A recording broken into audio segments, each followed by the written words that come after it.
One thing that I've been thinking about is how if you're doing, if you're based, I was based out of Afghanistan for 5 years, and so then what ends up happening is, every story becomes an iteration of the story that you did prior, and so it's less about calling in favors with sources, for example. It's more about, it's a continuation of an ongoing conversation. Yeah. And so I think because these investigative projects take such a long time, months, sometimes years, definitely, you can't quite do the, cold calling somebody and then getting a quote and, never talking to them again.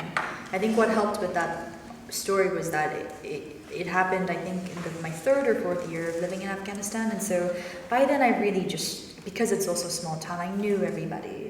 And so it was less about like calling someone up and, introducing myself, and, can we meet for coffee? It was more like, well, so like when you come by to my house for dinner on Thursday, like, can we like step out for 10 minutes and talk about this? And so I think that helped, because, they know who I am, like they know like my middle name, like I know their kids, and so it's less about, starting from scratch, establishing trust. It's more about, they already, I think that's one thing that people often forget.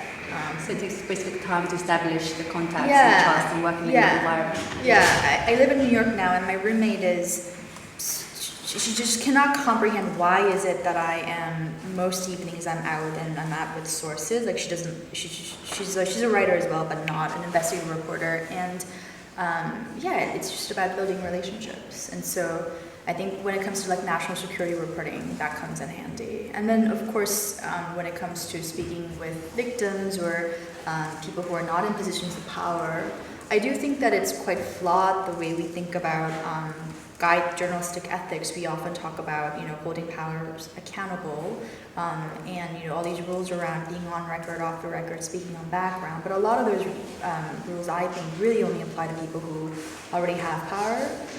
You need to help sources and subjects make, what's the word I'm looking for? Informed consent. Sure. And so, they may say, yeah, sure, I'll sit down for an interview with you, but they may not understand the implications of sitting down with a foreign reporter. And it's on you to explain what that means, because even if after they say yes, we're all reasonably emotionally intelligent people. You can read people and get a sense of, do they understand what it is that they're getting themselves into? And if there's an inkling that you think they may not, I think it's the onus is on you to articulate what the externalities of those decisions would be. And doing your work and kind of really getting into the stories and meeting the contacts, etc. Especially in places like Afghanistan, there's a lot of threats. How do you work? How do you face that? How do you work around that in terms of like trying to continue doing the story? Sure. So we were in Normandy together at this. How would you describe the program? It's a conflict journalism festival, I guess. It sounds awful, but that is what it is. And I remember the president of the jury, Jeremy Bowen, said, "So, like, how did you get into a besieged city in the middle of a firefight?" And the way I did it is that I was a stowaway on an Afghan National Army helicopter, and like I would never do that now. I think it's just a matter of like when you're in the story, the objective is like getting into a particular place, and you do whatever you can to get there. I don't think the calculations that you do. I mean, if you do them, it just makes no sense. So you should do them. But I mean, actually, now that I just remember it's being recorded. But I do think that there's a certain sense of your gut is the thing that's kept you safe. Yeah. And actually, I think it's not a bad way of trying to figure out what is safe, useful, or not. And again, like when you're doing these stories, you're spending weeks and months, and everyone in your life knows you're doing this story, and they're weighing in as well. And so you do sort of get a pretty reasonable good sense of like what's risky, what's not. Sure. And at that point, again, I built a pretty good team. There was a fixer that I worked with who I trusted with my life.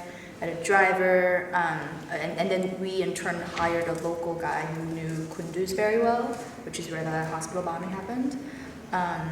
And so, yeah, again, it's just about Like, who do you think is giving you good vibes and going with those people? I guess one of these things that the process that you're going through is really kind of risk assessment. So one of the things that we do advocate for in FFR is for freelancers and journalists to use as a tool, as a resource, and it asks you to ask. It makes you ask those questions, put the contacts, communication plans, and just to basically to mitigate that risks. And if you work on it, I guess at the same time as you're planning a story, it becomes like a really useful, helpful document. And and there's two things actually. I mean, I feel like I sound a bit Pollyanna, but there are two things that I will always do, and I'm sure there are like local equivalents in different countries. So one is in Afghanistan, it was called the Afghan International NGO Security Office or something like that, and now they have offices elsewhere, and their job is to keep NGOs safe in wherever countries that they're operating in. And so I always call them, and they always have the best intel because they have local guys everywhere. So